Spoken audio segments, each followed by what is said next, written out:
everybody. Welcome, welcome, welcome. I'm Ann Richmond, and this is Hearth Games, and we are just about to record a new episode of Around the Hearth, which is a TTRPG talk show where I hang out with my besties and talk all topics D&D and other role-playing games. And today I am joined by some fantastic folks, some you may recognize, and some who may look new here. So first we have Emily Floyd. Hi. Am I supposed to say something? No, I don't know. I didn't have a plan for that. And I'm Emily. Yeah, great. We have Chris. Hi. No last name. No, I'm kidding. No relation.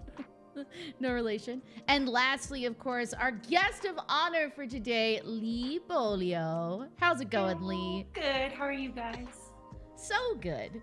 And guys, I had a wise improv teacher who once told me that the way to be good at improv was to make your scene partner, your fellow improviser, look good. So this week, we are going to be discussing how to be a supportive role player at the table when the moment isn't necessarily about you.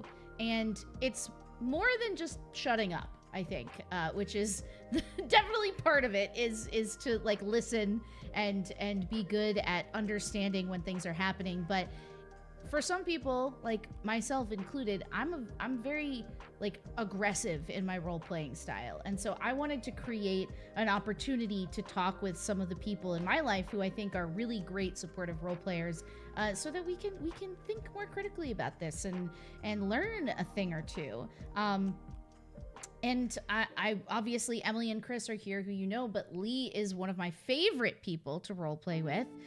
She is a part of the infamous Curse of Strahd campaign that I have been running in for quite some time at this point. And I wanted to get to know her a little bit before we get started. So Leigh, why don't you tell us a little bit about yourself and then a little bit about how you started getting into that D&D life? Yeah, for sure. So yeah, my slow descent into D&D was brought on by my partner. I didn't really know very much about D&D beforehand until I met him, and yeah, he kind of slowly like lured me in to the passion of D&D through his passion, really. And yeah, actually my first one shot was with you guys, which was really awesome, like a couple of years ago. We had a great time, and basically when I realized that it was essentially like theater at the table is what I like to call it, I was super hooked. I'm from a theater background, and now I'm sort of like 1 foot in theater, 1 foot in teaching. I mostly teach the littles, arts programs and such. So it all kind of ties in a little bit together. And I've been playing this campaign for the better part of 2 years now in Curse of Strahd, which has been awesome and a new sort of level of D&D for me. And otherwise, other than being a player, my partner's like a full-time DM, like he does that professionally and he does it 7 days a week. So my life is extremely saturated in D&D, basically 24/7. You might hear him in the background running a game right now. And especially, you know, since COVID times and both working from home, like I am very, like I said, saturated in D&D, which is great because I'm learning so much more about the lore and about different people's characters and stories, and it's really great. And I've come to love it so much that I'm even incorporating it into my teaching. So it turns out that you can teach a 4-year-old D&D, and it's actually a really amazing teaching tool. So I've really sort of embraced D&D and kind of brought it into all aspects of my life, which is pretty great. Well, let me ask you, I think if anyone might experience too much D&D, it's all the people in this room. So do you ever feel like burned out on D&D, even though it's like newer in your hobby life? Do you ever just find that it just is way too all encompassing? Do you need a break? Yes, I definitely do, because as much as I really do love D&D, like I don't want it to be like my 24/7 either. So I had to invest in a really good pair of noise canceling headphones this last year, because, we live in a very small space, and, and especially since we couldn't leave because of COVID times, I was starting to get really sort of like D&D anxious because I couldn't leave it when I wanted to, so Yeah. I was kind of always in it. So we came up with that solution, and it's actually been great. It's been great. Now there's kind of like a boundary there, so I can engage with it when I want to, and I can disengage with it when I also want to. But yeah, I definitely had to draw some boundaries there a little bit, because I love it, but I don't want it to consume my life either. So let me ask you about, obviously I know a lot about your character in Curse of Strahd, but sometimes I think it's easy to get to know guests on the show for all of the baby bards out there in chat. And guys, if you have questions for Leigh about her experience in D&D and her thoughts on roleplay, absolutely throw those in the chat. I'll be bringing them in as we can. We have a bunch of stuff that's planned to talk about, but I always like to have a little bit of interaction with you guys. So if you have questions, by all means, bring them in. But Leigh, tell us a little bit about the character you're playing right now, because this is a character you're playing almost, I guess it'd be bi-weekly, and you've played a character for a long time. And I guess the other question, or part of that question is this like, do you feel like this character is the type of character you'd be naturally drawn to play, or is this outside of your comfort zone?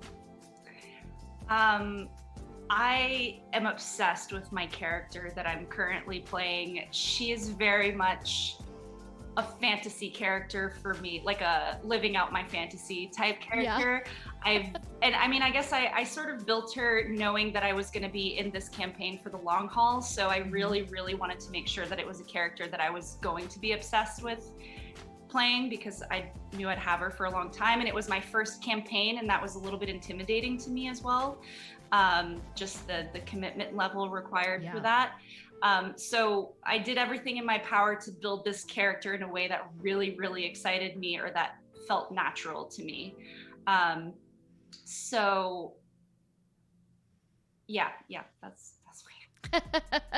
And so what are you playing? Oh yeah, so her name is Rowan Ilaria Vidar. She's a wood elf monk, and I'm pretty sure that's what I played in my very first one shot, and ever since I've had a really hard time stepping away from playing a monk because they're so badass. And I made her Way of the Four Elements, and she also has a pet pseudo dragon named Kiyoshi. And if you haven't gathered from Kiyoshi and Way of the Four Elements, she's very Avatar Last Airbender inspired, because I'm super obsessed with that series. And I want to live out my fantasy of being a bender, so sue me. So yeah, I built her based on that. And yeah, she's really cool.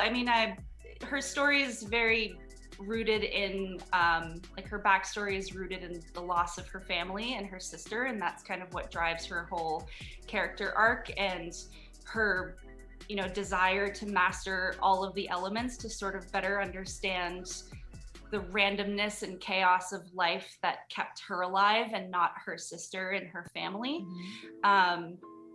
So that's kind of a little bit about her backstory, but ultimately I just really love playing her just to be a badass, because she's so cool.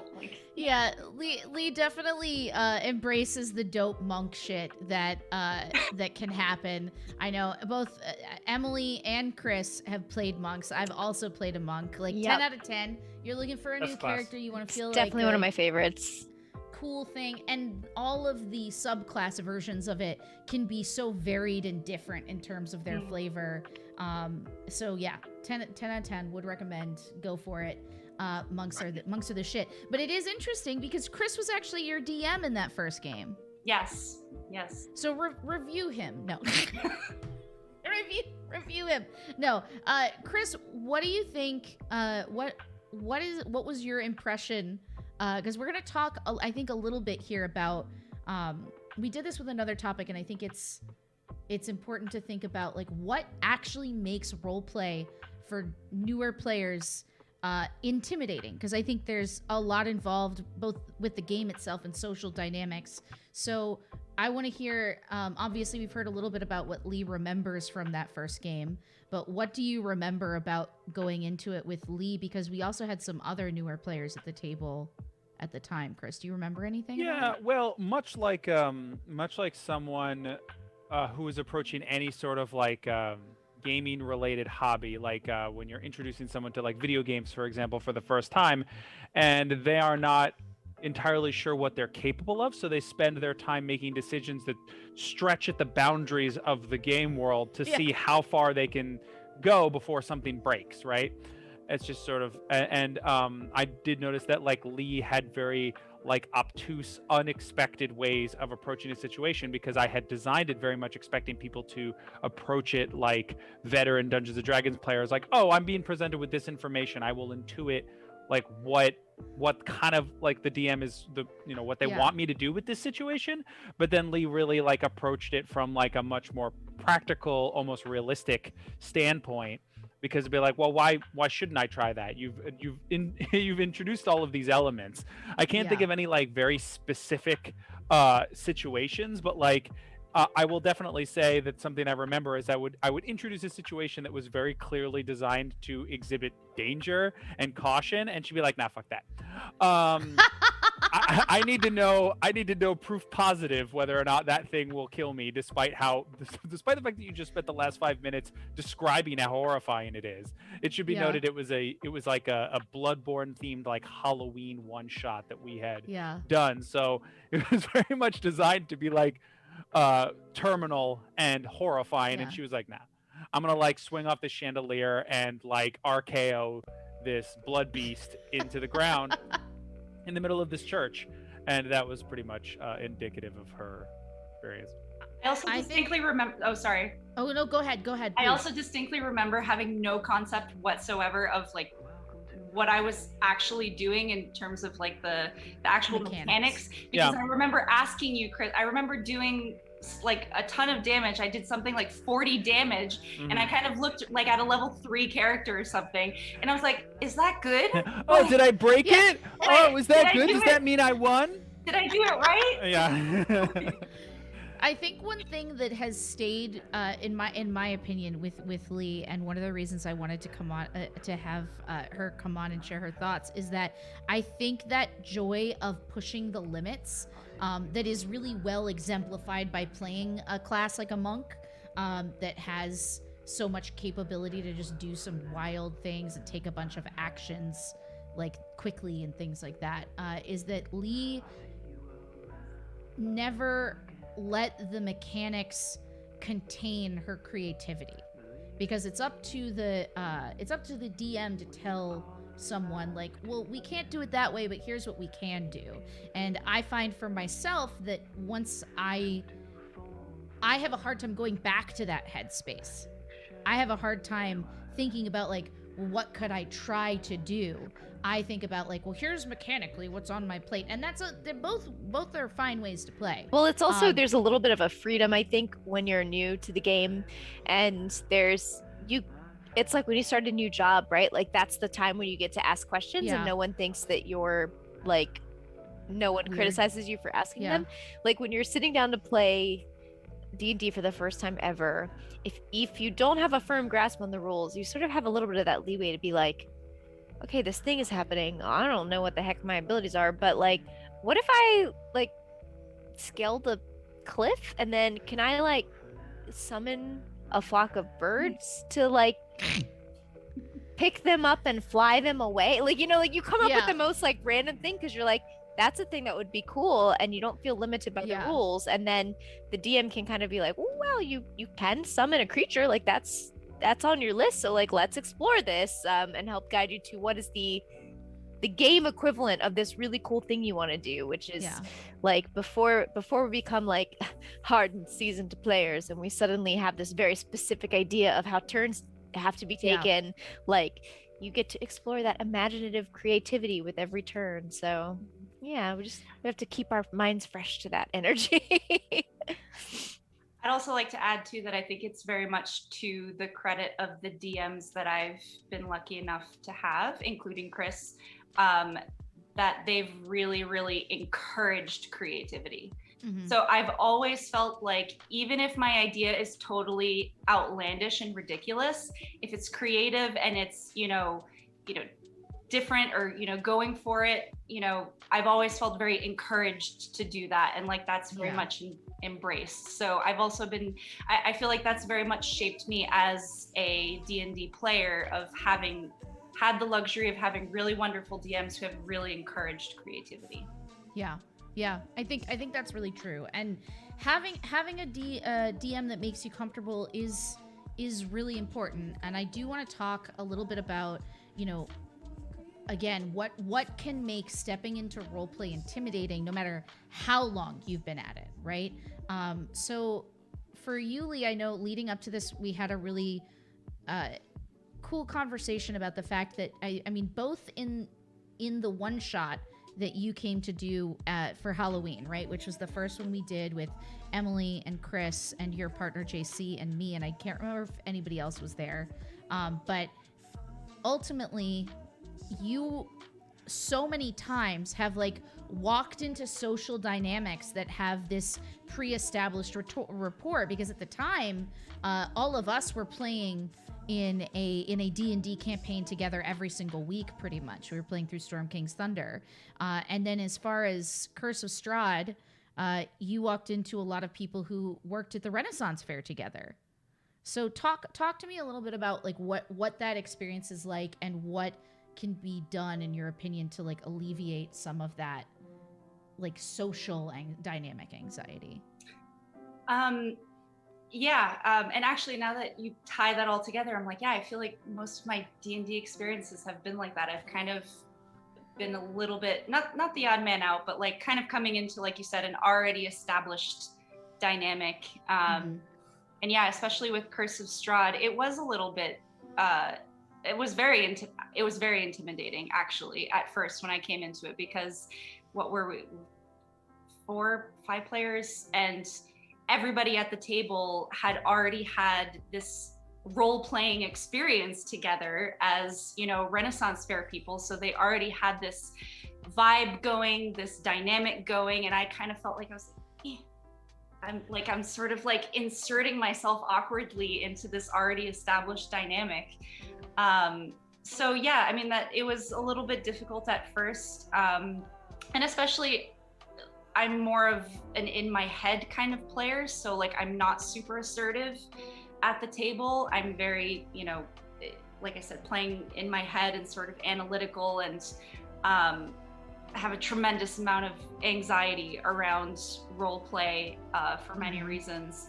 So I think though I was very lucky though to have really, kind people. They like even though they had all of this going, like everybody was very kind. And so, the more conversation and the more communication we had, and the more like we understood how all of us play, I think I grew a lot more comfortable. And, the more I got to know everybody, and then the more our family grew within the game as well, not just as players, but also as characters, I was able to sort of like ease into it.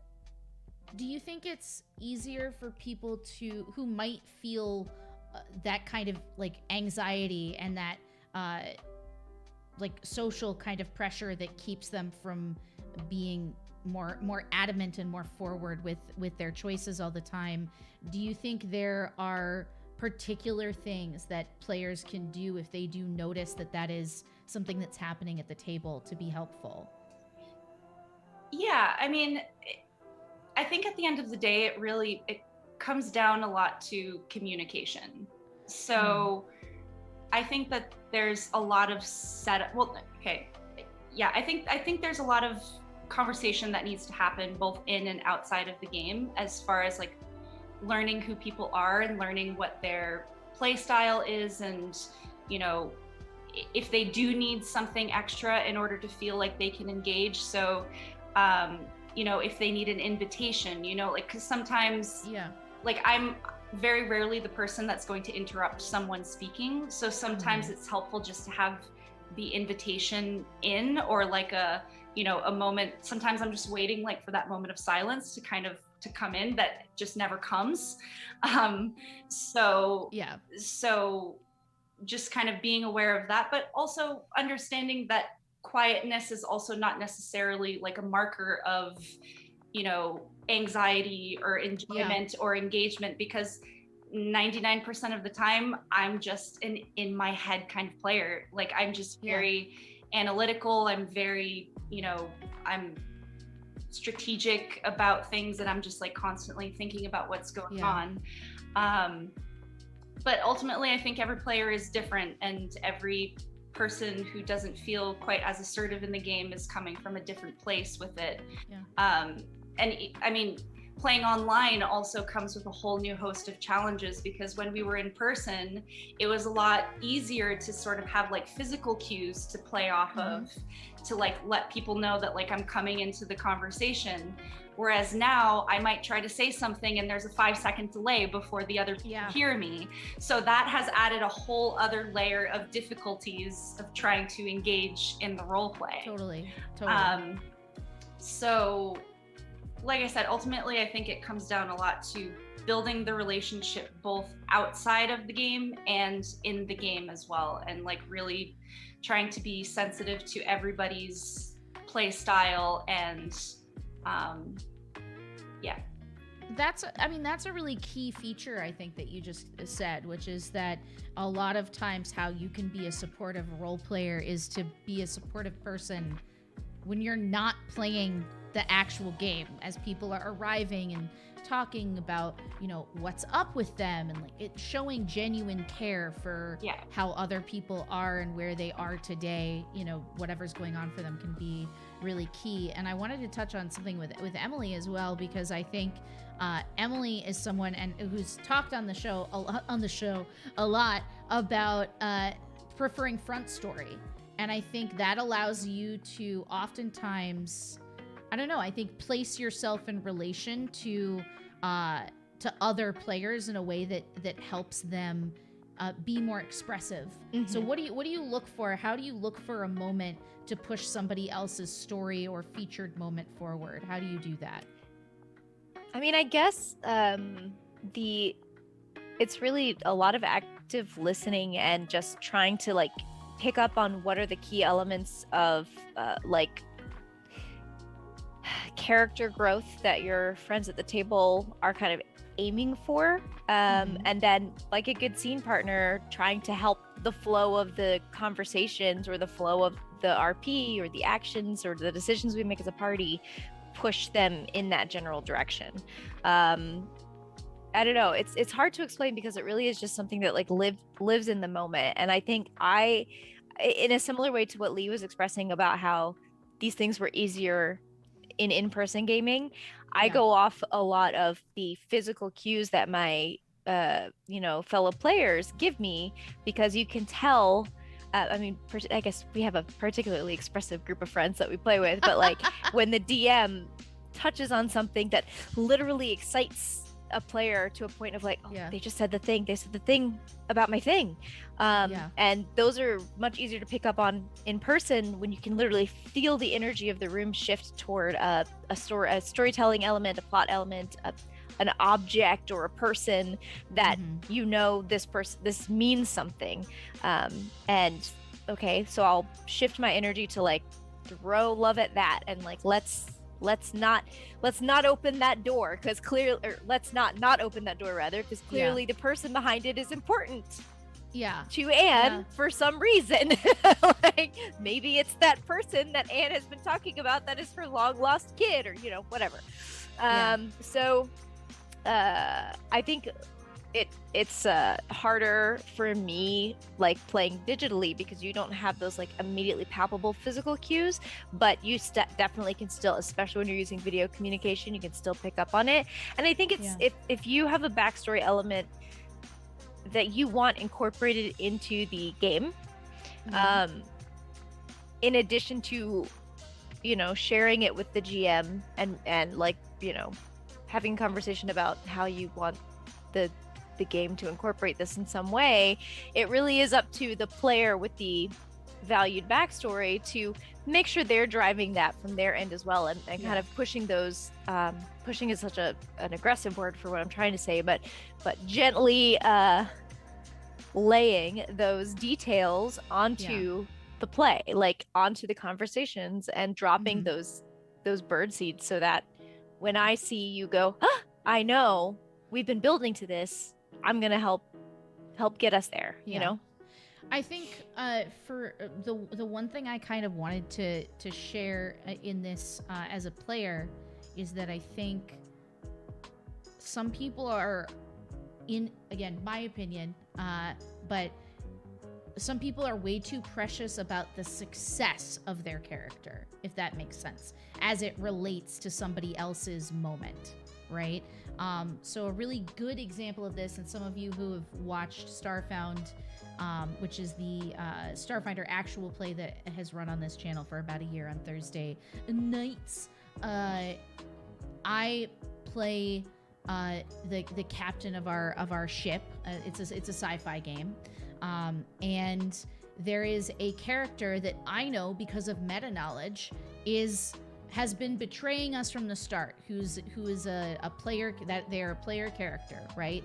I know this as Anne. It is meta knowledge in the game, but sometimes I will make decisions based on the fact that my character is just a happy puppy who loves everybody and wants to trust everybody, that are going to put that person in a position of power where I know as Anne, they can take advantage of it and really screw me over in the long run, right? But it is a better story for me to allow them to tell their mischievous kind of element of their character and to express that if I put them in positions of decision-making power in key moments, because my character trusts them, even though I know that's a terrible idea for the success of the mission.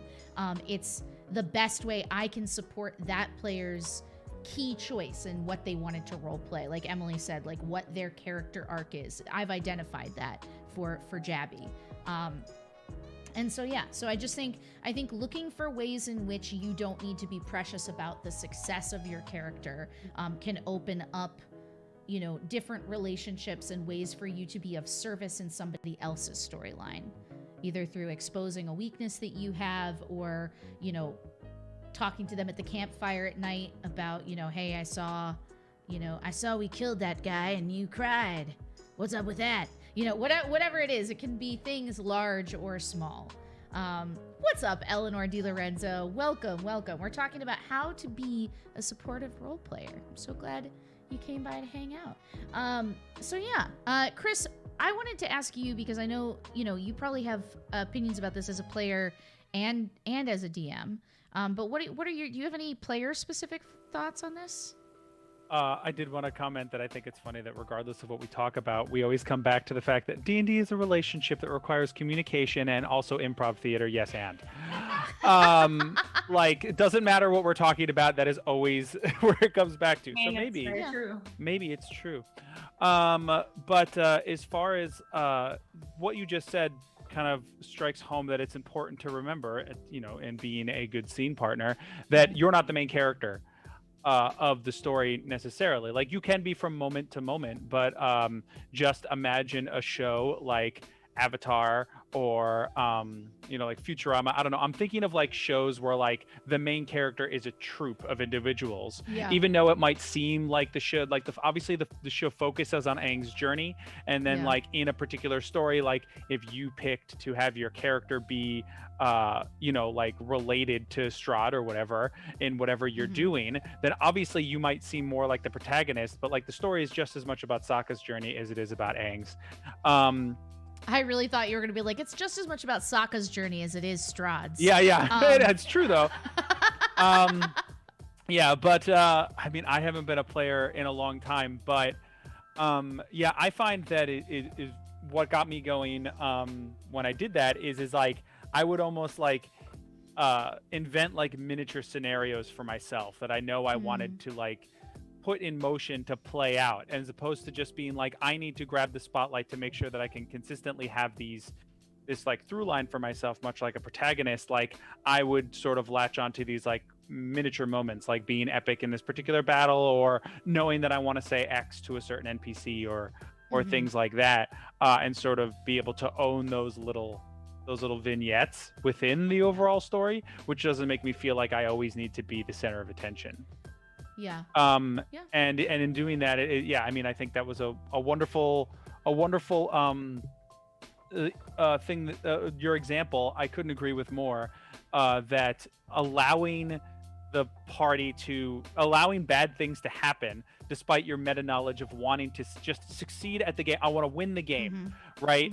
But like being able to let bad things happen because it's a more interesting story to like, just have have misfortune fall upon the party or even your own character, as opposed to just like always winning. Like no one likes the story of a hero who always wins.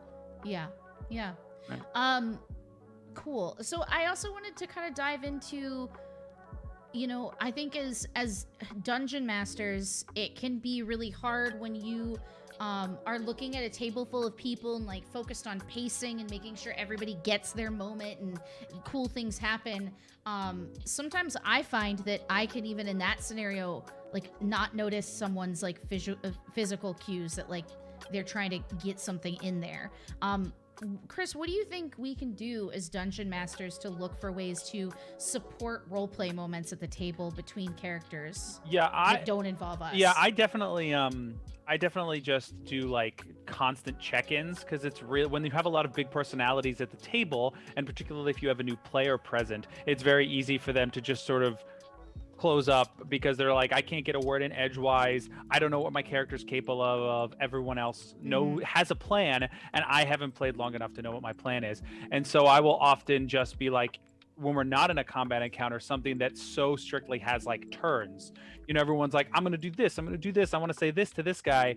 I will just, if I notice that someone hasn't spoken for a little while, I'll be like, what do you want to do? Okay, so you've seen everything else that plays out. Like, what would your character be doing in this moment? And even if that thing is like, I continue to lean against the wall and observe because I'm playing like a pensive character, like just giving them an excuse to engage in any way. You know what I mean? I was like, oh, do you want to use creative skills or something like that? Like feed them ideas, like based on your knowledge of like what their character is capable of, or being able to like read the sort of energy they've been bringing to the table up to that point. But I honestly just go, like, even when we're not like running an initiative, I have like sort of an internal initiative that I run for the players. And if someone hasn't done something after everyone else has done like 2 things, I'm like, and everyone's all like, oh, I want to like, and they'll even like, they'll start to speak up and be like, oh, I want to go over and like ask the Duke X, Y, and Z. And someone will be like, ooh, I'm going to go. I was like, no. You've already done things. You're busy doing all those last 3 things you told me that you were doing. You can't do this thing. You're busy. Yeah. They're doing this thing. And that's a big part. It's making sure that like in the moment, like really creating that like sort of mind's eye of like what is happening. That everyone is going to get an opportunity to act, and I really will just sort of shut other ideas down a little bit if someone has been sort of hogging the space, to give someone else some time to breathe into the moment. Yeah, I think the letting people breathe is important, and I think as a player and as a DM, you have to like be okay with silence, and like looking for opportunities to support is sometimes you have to find the balance between looking for ways to actively support and looking for ways to, like I said earlier, and I was joking, but it is true, just shut up. And that as a DM is like the best moment is when you're at like a campfire and they're just role playing and I don't have to do anything. Like, soup's on. Yeah, I will often. They're good. I will also the campfire is a good example. It just made me think of like things that I've actively done before.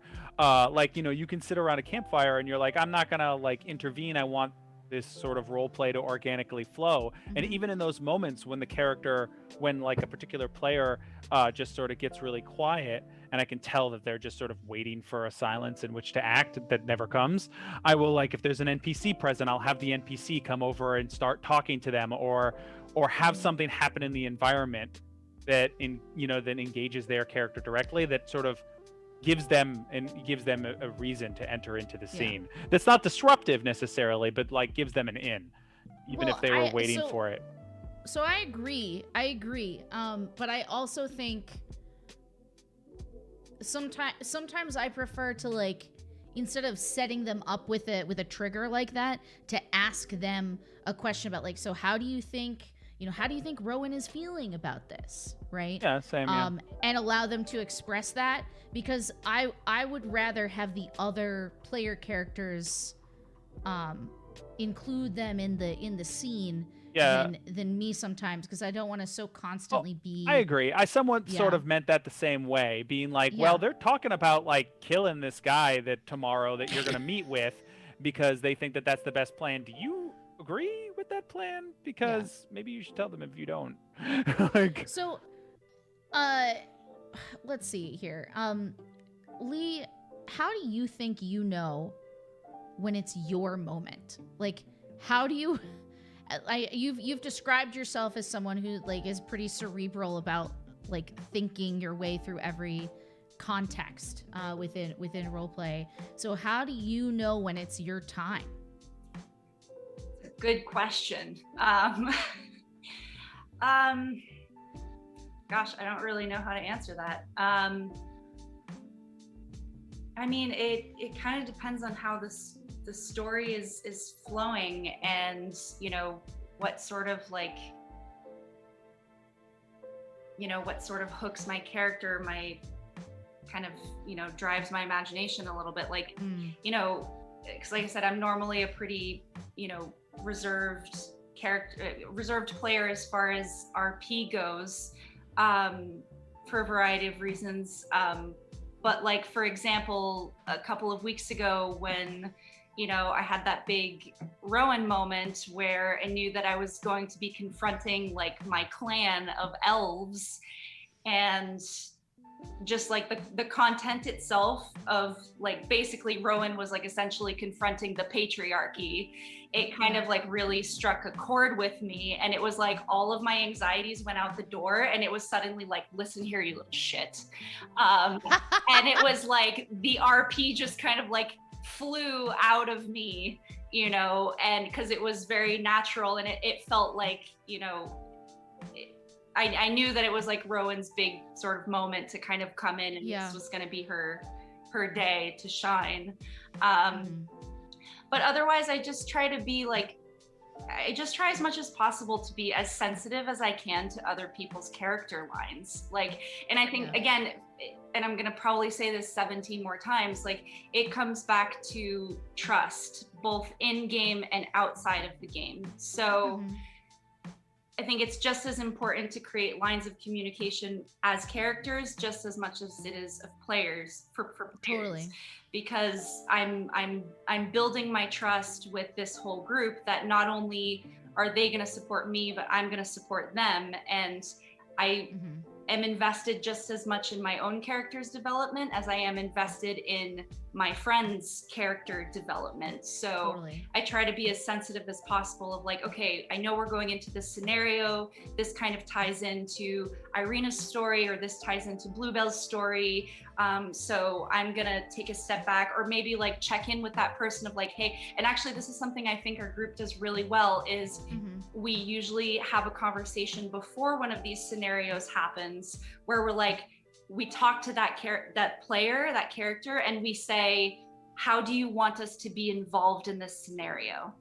Do you want us to step back? Do you want us to be a part of it? Like, how do you want us to support you in this scene that we know is coming up? And I think that's super helpful. Yeah, no, absolutely. And I think something that you can do as a player, if you are afraid you might be stepping on somebody else's toes, I think it's totally okay, even though it, stops the immersion of a particular moment sometimes, to say, hey, is it okay if I say something? Like, if you think it's somebody's moment, and like, ask them, and then they'll be like, yeah, let me just finish this thing I'm trying to work through, or they'll be like, yeah, go for it. You know what I mean? Yeah. I think asking permission when a moment is clearly focused on another character, as opposed to just bowling in there, is often a really good idea, and it doesn't ruin anything. If anything, you make that person feel like you are respecting their time in the spotlight by asking Absolutely. if you can participate. So I really encourage that. It's something that I am like, this is something I frankly, I just need to work on it, right? And I'm always trying to get better at it, but it can be, I've personally spent a lot of time moving from being a very cerebral person to like honoring my impulses, and now I'm trying to retrofit that in the other direction sometimes, where I'm like, okay, shut up, be okay with silence, shut up about it though, and I think that's like a real thing. And if you know that about yourself, like, just try to be okay with that, and try to be okay with receiving feedback that you need to, just open your ears a little bit more. And it's not that people, if you can get through that first moment of feeling defensive, which is totally normal, and just hear the feedback, I think you can be a better and more supportive person at the table, in general. So if that's something that you're going through, it's okay. And honestly, this is one of the reasons why I love the game so much. I love it for the fantasy play, don't get me wrong, but I just love it for the fact that it is rooted in relationships. So yeah. And I die.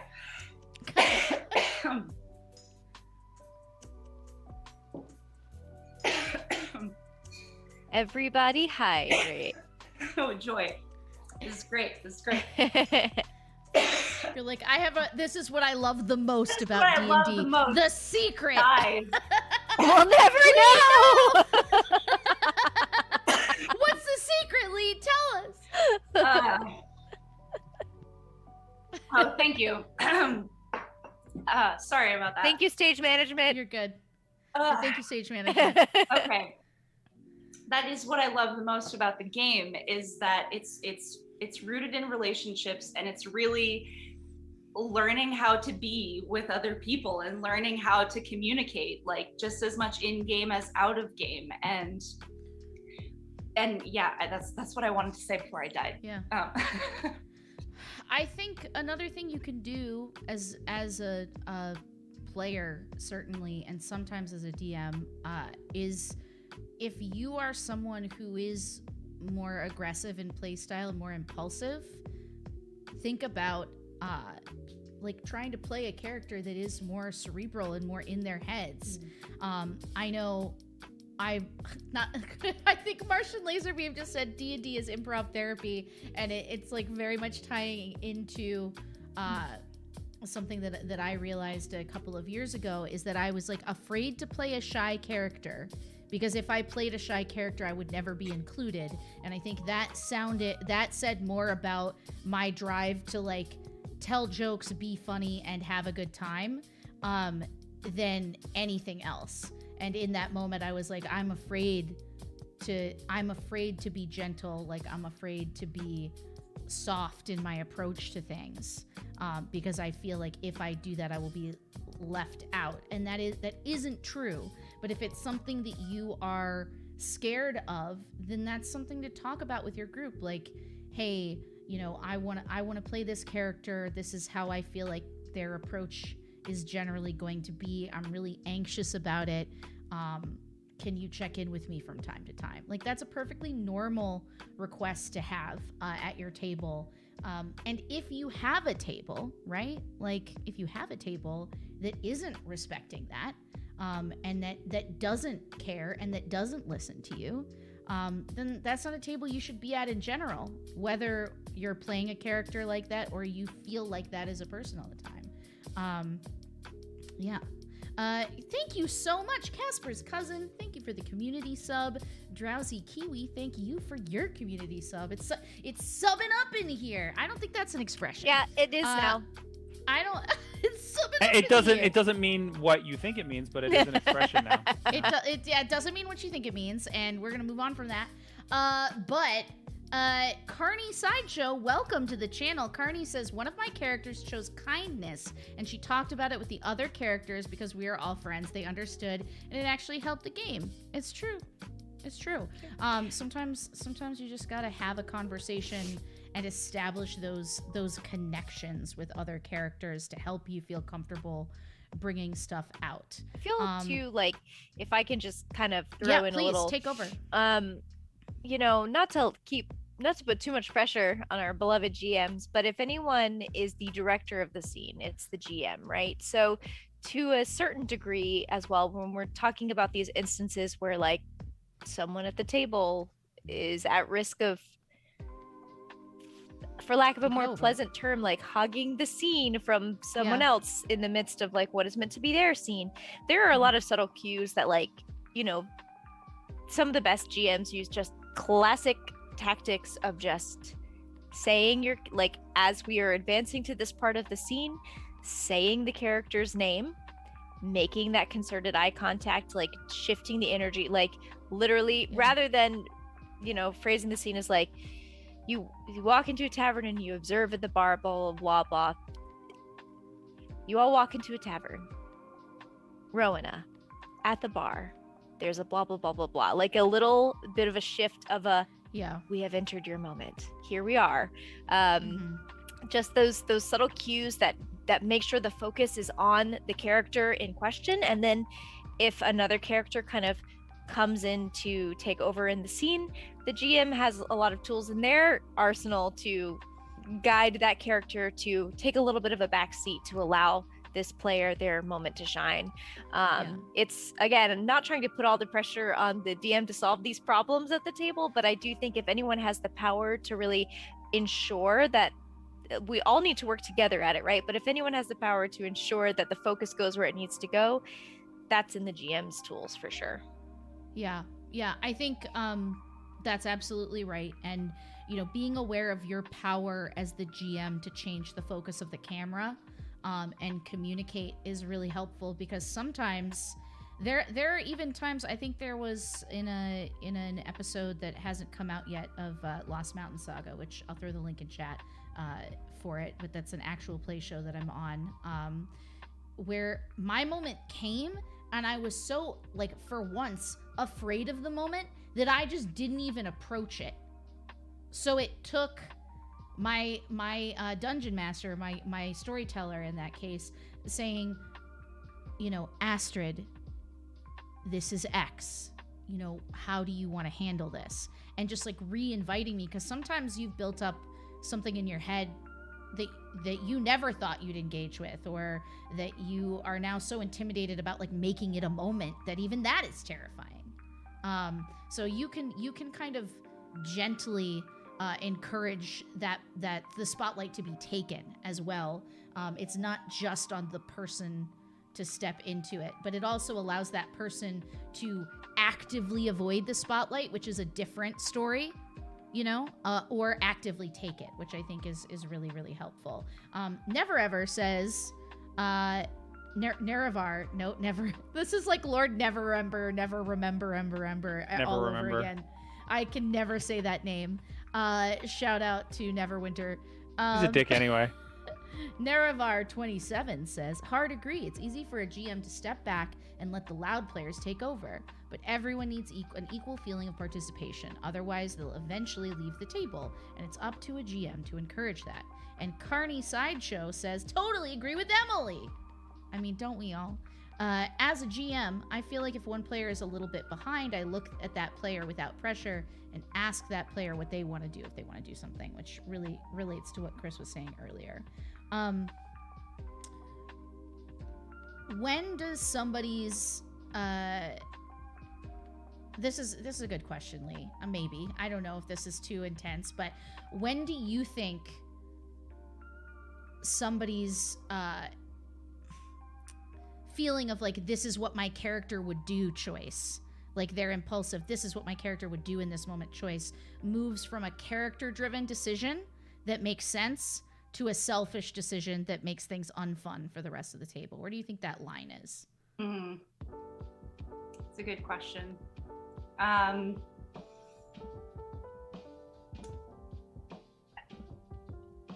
think that if your character is making choices that are actively working against the collaboration of the game and sort of the dynamic that you've set up, if the purpose of the choice is strictly to, throw off the game or, do something against the grain of the group, or something that you are aware is either hurting another person, personally, or is make a different choice.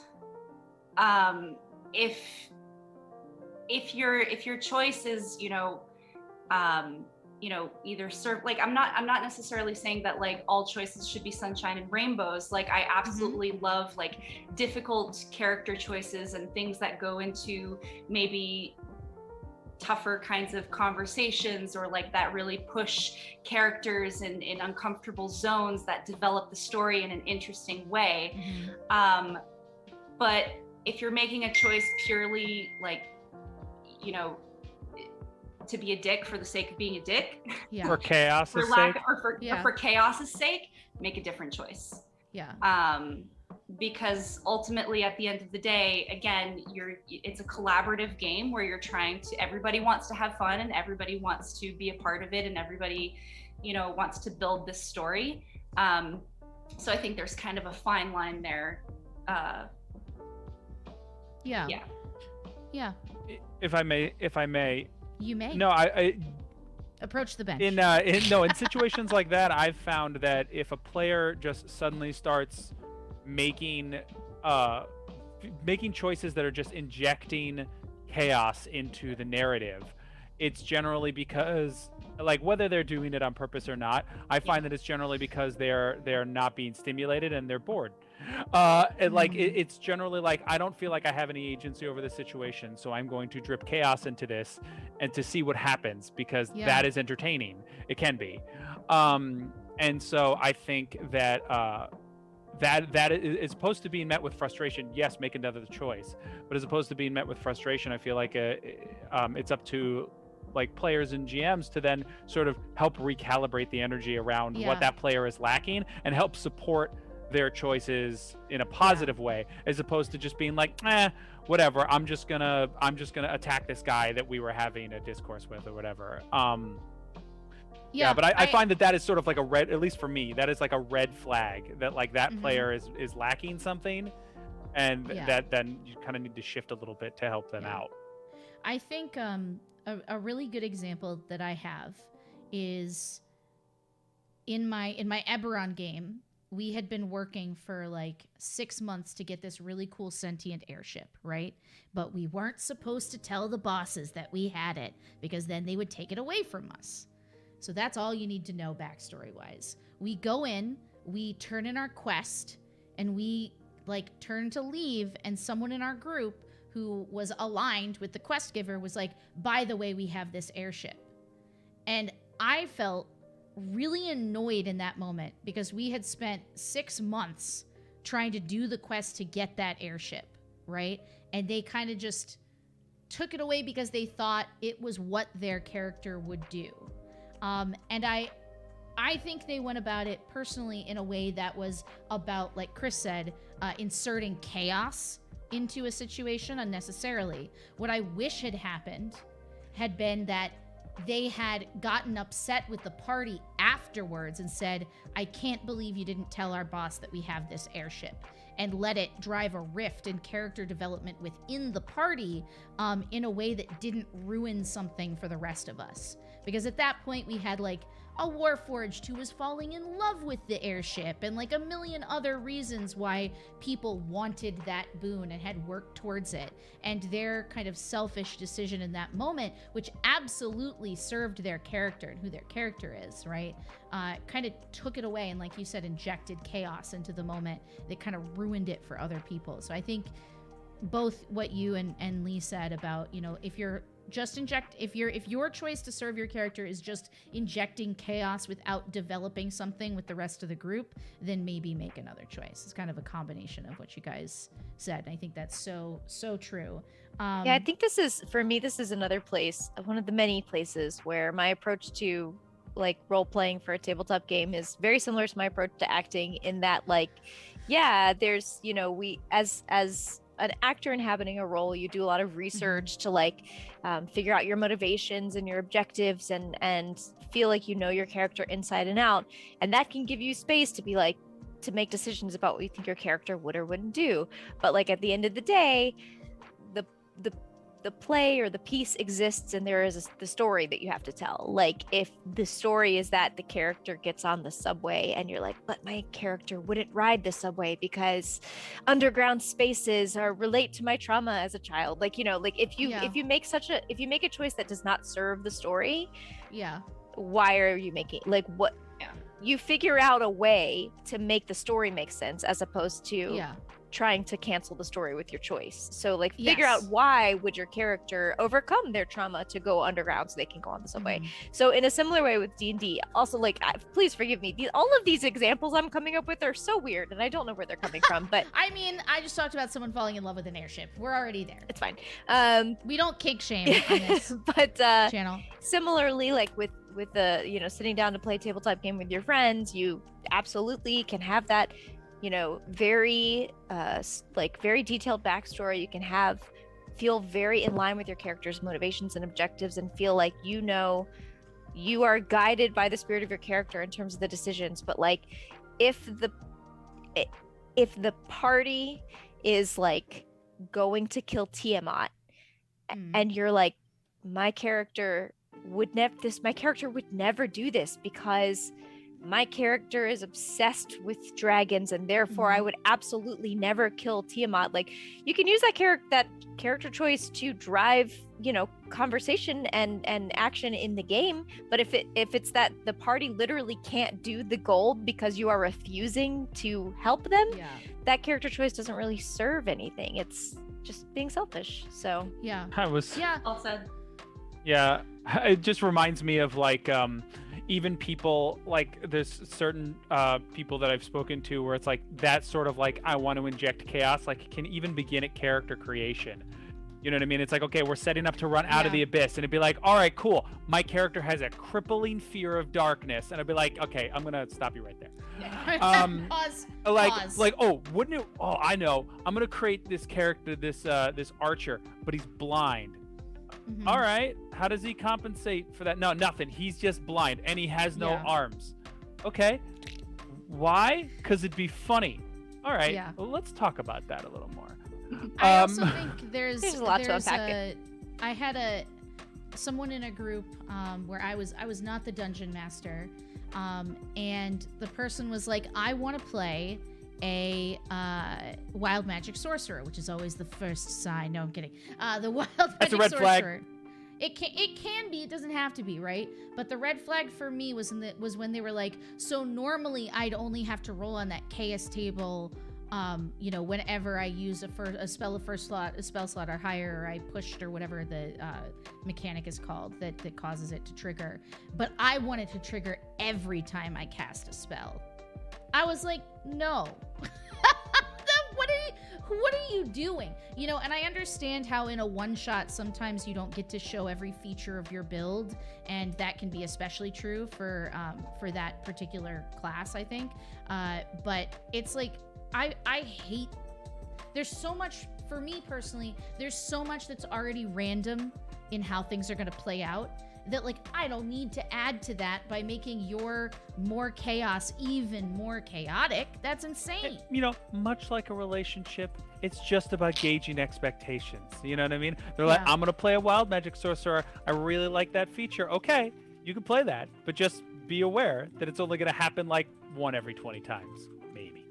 You know what I mean? So like, if that's all you want, let's recalibrate to something else that will give you that wow, but in a way that won't frustrate you because you aren't going to get it as much as you think you Something like that, you know? So, Naravar27 says, sometimes, even beyond chaos as a joke, people will purposely sabotage the larger narrative under the weak, it's what my character would do umbrella.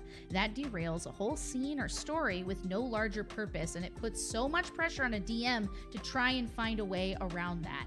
It's rare, but it's one of the few moments I will absolutely allow a retcon or an out-of-game conversation needs to happen. Yeah, absolutely. And I think depending on the amount of times it's been done at the table by a particular person, I'll absolutely talk to them away from the table first. But if they know that it's a thing that they've been doing, I'll definitely stop it in the moment and be like, are you sure you want to do that? Because if you do that, you're putting everything else that those people over there have been working on into the abyss. Title of show. No. But yeah. So I think it can be tough, but you got to have those conversations sometimes. So when people get excited about their choices, there could be a lot of crosstalk. And Leigh, I know you said as a person, you find it really hard to kind of dive in and interrupt when people are actively talking. How can a dungeon master and other players be better active listeners, do you think?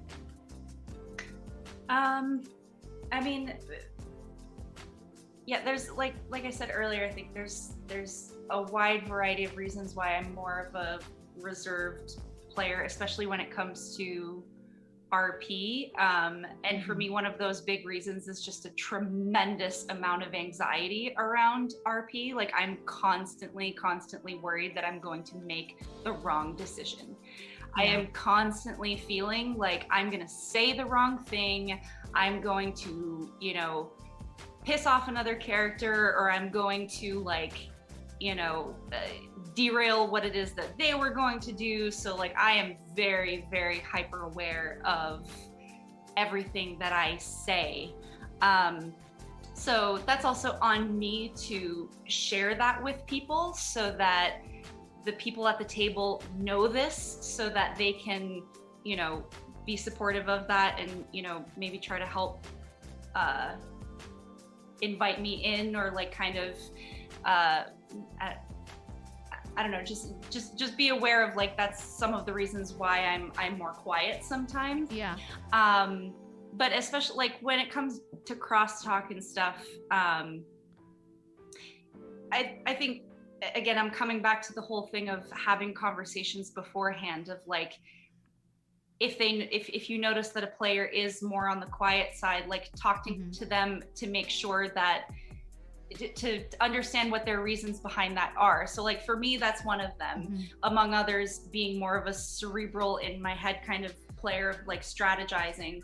So understanding also that quietness is not, like I said earlier, a marker of people's engagement or enjoyment of the game. So having conversations beforehand to know those things about players. And if it is a question of them feeling like they can't get a word in edgewise, or that they are, need more of an invitation, then sort of being sensitive to that of hey, if you haven't heard this character speak in 10 minutes, maybe sort of checking in with that person. I think, as Chris said earlier, that's also something that the DM can do. That's super helpful, of just checking in with players that you haven't heard from in a while, and just giving them the opportunity to speak if they want it, Yeah. Well, and I did want to mention that when I first approached Leigh about this topic, I framed it as how do you support quieter players at the table? And Leigh very astutely checked me on that and was like, I don't think it's about framing a conversation around quietness. And it made me really think about how dismissive that is, that we do when people are not actively speaking. It's not about their quietness. There's a lot of different elements to what is going on in somebody's head when they are not actively speaking at a particular time. And I think that's a really important thing to remember. And I know Chris and I have talked a lot, kind of rapping with each other about Like, what do I do in this situation? It seems like so-and-so isn't engaged because they are not talking. And that's just not always true. Just like you said, Leigh, just because they're not saying something. And I think it's just as important to check in constantly with everyone, whether they're more assertive or not, because likewise, you can have players who maybe having issues with the game or anxieties about the game or whatever, but that it's hidden behind a more, you know, assertive, playful voice. You know, like everybody sort of expresses their anxieties and their concerns and their feelings in very different ways. So I think it's very important to check in with all the players a lot and have a lot of conversation and communication across the board. And so then you understand how the different people at your table play.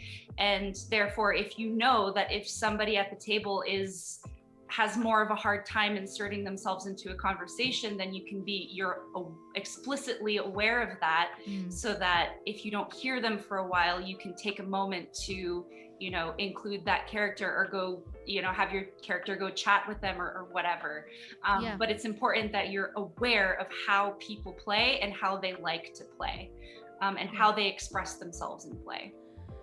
Well, there's something I think that Emily and Chris, certainly for me, have been really helpful with, is a lot of my characters in the beginning were always like small and loud and bards. It's just who I am, and I was like, now my brand. Life imitates art, I suppose. Yeah, but Chris has always been really good as a friend and as a dungeon master when I play in his games, at being like, you're not here to entertain anyone. Like, nobody is looking to be entertained by you. And that's something that, like, I as a person need to hear a lot of the times, because I think I'm Anne, I'm supposed to be funny, I'm supposed to be sunny, I'm supposed to, like, make everybody else have a good time, you know? And if I'm not doing that, then I feel like I'm somehow not providing, which is weird, but like, it's not my job to provide in this scenario, you know. And I think that it can be really helpful to have a dungeon master who checks in, like, no matter, like you said, Leigh, no matter whether you are a more cerebral player or somebody who's, you know, embraces chaos but isn't disruptive necessarily, or whatever it is, like, just have a conversation with everybody about how they're doing and why they're choosing to play the characters that they're choosing to play them in. Are you happy with the way we're approaching the storyline? Like, I mean, this is one of the reasons I think Session Zero is so important, because I want to get to know what kind of story they want to tell. Like, if you're coming to me and saying, like, I want to be an elf who has lost her family and that is, like, being driven to figure out, like, why this is, like, why existence is, you know, what this long existence is going to be for her, then, like, I want to drill down on that and say, like, what interests you about that story? Because there's a million ways you can take anything. And having a conversation with people during the campaign as well as beforehand to understand the kind of story they're interested in telling, then it's easier to know whether or not somebody is engaged, that is not based on a level of talking or a level of thinking. You know, it's based, you know, that they're getting what they want if you're talking to them, obviously, which we've said a million times, but if you're providing the kind of story they said or arc that they said they were interested in. Nerevar says, and yet Hearthsinger Games is always entertaining, even when she doesn't try. That's really nice. It's true. If I could throw in a point real quick, that we moved away from this, so I don't mean to derail the conversation. No, but come on back, rein it in. Back to the kind of what I'm pretty sure was the initial point about, like, managing crosstalk and allowing for those more like one-on-one conversations. Yeah. This is actually one of the areas where I feel online play excels in supporting that, versus in person, because at the table it's so easy to break off into those little side conversations, and then in and on, like, playing in a Zoom room, for instance, like, if two people are having a conversation, literally no one else can have a conversation. Like, we all know that's not how Zoom works. So that's not how any, like, online communication tool works. So I have found that in like online play, it does give a lot more space for some of those one-on-one interactions, whether it's between two players or whether it's between a player and the GM, like a character and the GM, you know, either talking them through something or having a conversation with them as an NPC that's only relevant or most relevant to their character. So this is a skill I think that hopefully, as a lot of us now have much more experience playing in these online settings, we can maintain. I say we, like as the general we, like this is something I think every table, you know, probably can work toward, but like that's a skill that we can continue to support back at the in-person physical table of like, when two characters are having a conversation, give them the room, give them the space for that. Act like you're in a Zoom room, and like if your mic were to pick you up talking, it would literally derail the entire thing. Because they deserve to have that time and that focus, not just out of respect for what they're bringing to the table and bringing to the scene, but also because it's really hard to do those interactions, to have those role play moments when other things are happening around you that make you feel like, why am I doing this? I also think like it's really important when somebody else has the, it can be, if you are the person who stepped into the spotlight, sometimes you're like, ah, God, what am I doing here? Like, I hope I'm not taking up too much of everybody else's time. And so it's nice when you are the person who is supporting that other person to say, much like you would say to the, I try to say something nice to the GM every time we're done, because I think it could be a thankless existence, about something nice that they did, or like, oh man, Leigh, like the way that you handled that conversation with the chief of that clan was so cool. Like, I loved that. Let them know that it's your favorite show on TV. Like, because I think you can, D&D is weird. You're kind of an actor and audience at the same time. And letting people know that it's okay that they took up space is very important, as well. Yeah, absolutely. Yeah. And how did that feel for you to take up so much space that last game? Because I think that was, you had a really key episode where it was pretty much the Rowan show. Yeah. Did it feel weird? Yes and no. I mean, yeah, it did feel a little bit weird because, yeah, Rowan's usually been a pretty quiet character overall, and but I knew that it was okay because I have a supportive group behind me, and you know, who were and I knew that it was kind of Rowan's moment to step into the spotlight. It felt awesome. It was fun, because I was so driven by the storyline, and this is also a testament to the DM's storytelling as well, who set up this really cool moment for my character, as I think he's worked really hard to do that for everybody's character in the game, to sort of give everybody their sort of big moment in the sun. And yeah, I mean, I felt like a badass. It was great. And because for again, like I said, I have so much anxiety around RP, and and that just felt like totally natural, because I was just so into that specific moment and what was happening, and I just it was nice. It was really nice. And then not just that, but then afterwards feel so supported by the group, and just to feel like everybody was rooting for my character, and and it coming to this beautiful, lovely end, and just I felt very supported in that moment, which really made all the difference, of me feeling happy about taking up the spotlight a bit. Yeah. Well, I think also like something we've talked about that is really key in this example is like, you have expressed that you love combat. Yes. Not today, but in our party, you've been like, I love combat. It's my favorite part of D&D. Yes, your favorite part. You've also expressed that you have, wanted to explore some cool themes that you love from Avatar and Legend of Korra. And what our DM did in that moment was provide you the ultimate Agni Kai. Yeah. Right? Like he gave you your cool Agni Kai moment. And that only happens if you understand why the person wants to play the character that they've chosen, right? Yeah. I am playing a character that is, you know, we've said it again, like it's on different shows. Like I'm playing Irina, who's typically an NPC as a PC, and is very tied into Strahd. But a lot of her stuff is about, you know, I want to play a character that like struggles with her alignment, and you know, wants to smite evil because that's what needs to be done. So I got to take a spotlight during one of the episodes and like get rid of a demon lord, and it's scary to be the person who's like there, but only because JC knew that like this was something I wanted to do with my character. Can he provide that? So sometimes the best thing you can do as a player, instead of, you know, waiting for your DM to always like deliver because they're trying to, you know, they're in a service position, right? Yeah. Is make sure that they know what you want. Because if you can't express it to them, then it becomes a really big challenge for them to deliver it. Even if you don't deliver a 2-page backstory, say like, I want to play a character who, 1 sentence. Like, yeah. Emily, do you have any thoughts on that? Because you're a very front story driven person.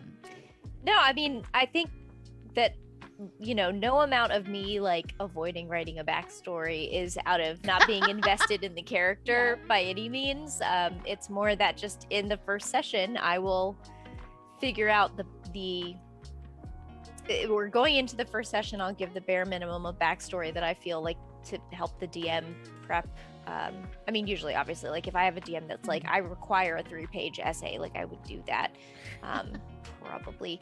But yeah, like it's definitely not about like not being invested in the character. I think that certainly in every campaign, because for me, because of my playstyle, specifically because I weave the characters I'm playing usually into like the other player stories or the story the GM is specifically crafting, that keeps me invested, that keeps me involved.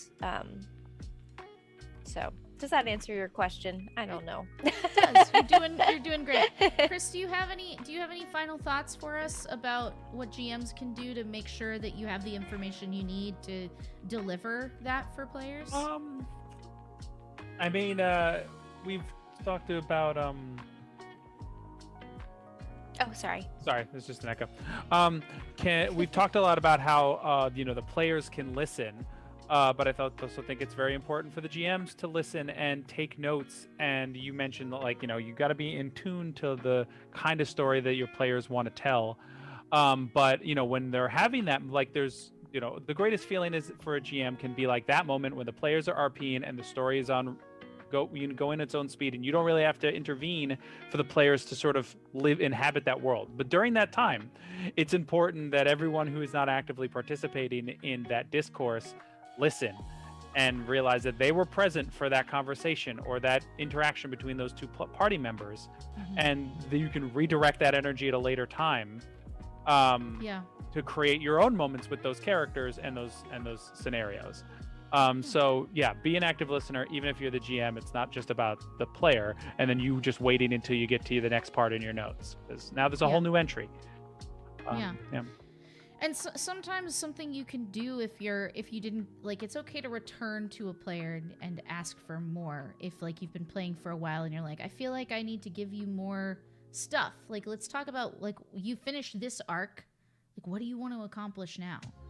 I think a lot of people are just kind of like, well, you've had your time, so now you're done. You're going to sit there while everybody else finishes out their stuff. And that doesn't have to be it, but it is a two-way street. If you have had your time, it is time to return that favor to somebody else often. Guys, I think this was a really great conversation. Leigh, thank you so much for being so willing to share and talk about, you know, your experience, because I know we approach the game in two very different ways, and I'm just kind of obsessed with you. Well, thank you so much for having me. This has been really lovely. I'm so glad. Yeah, Leigh, it was so great to get to talk to you and like chat this out. Absolutely. Yeah. Yay. And Chris got to talk about playing the game for a little bit instead of us going into a corner Vaguely. and being like, vaguely. Did you have any other thoughts you wanted No, to share? I'm just messing. Okay. I was like, I'm sorry. Hey, the theme of every week. I take up enough space as a straight white male. I don't need to talk. It's fine. I heard stray white male, and I was like, I mean, I am. I kind of am. I'm just sort of out there. Emily, you just let him run around out there? She feeds free me. range. She feeds me, so I keep coming back. Oh man. Thank you so much, Carney Sideshow. I'm so glad you felt that this was interesting. Guys, if you're new here, I'm Ann Richmond, aka Hearth Singer, the head bard in charge around these parts. And we do this every week on Fridays. Emily and Chris and I all attack a different channel. Sometimes we drag at a different channel. We attack a different channel. We attack a different topic rating, but on sure. the channel. And it is super, super fun. And you know, sometimes we bring in our friends as well to chat about things. We have a whole list of topics, so if you are interested in giving us ideas, please join us on the Discord. Our Discord channel just went through chat just now, so please come and join us there. We do a lot of talking about tabletop RPGs. We play a lot of video games together. We have a Valheim server for anybody who's interested. It's all happening over there on the Discord. But you can also, of course, find me with shorter format if that's more your gig, videos about D&D and other tabletop RPGs over on YouTube. I'll throw that in the chat there. And if you want to support the content that I make here on Twitch and on YouTube, you can follow me and check me out on Patreon. If you are interested in being dungeon mastered by me, I put up 1 to 2 sessions a week, 1 to 2 sessions a month that I will actually run for my patrons. And I'd love to have you there. So think about it. Consider it. Plus, that is the only place where you can get access to the audio-only version of this podcast, and it will be coming out to my patrons later tonight, as it always does on Fridays. Oh my goodness! Thank you so much for that last-minute gift sub, Drowsy Kiwi. Carney Sideshow, welcome to the Baby Bards officially. You are subbed. All right. We're gonna find somebody to raid. Does anybody have any ideas about people we could raid? Like literally everyone I follow is offline right now, so I'm not very helpful. Mm-hmm. All right, that's fine. let's pick up. Let's look up Dungeons and Dragons. Let's see, Dungeons and Dragons.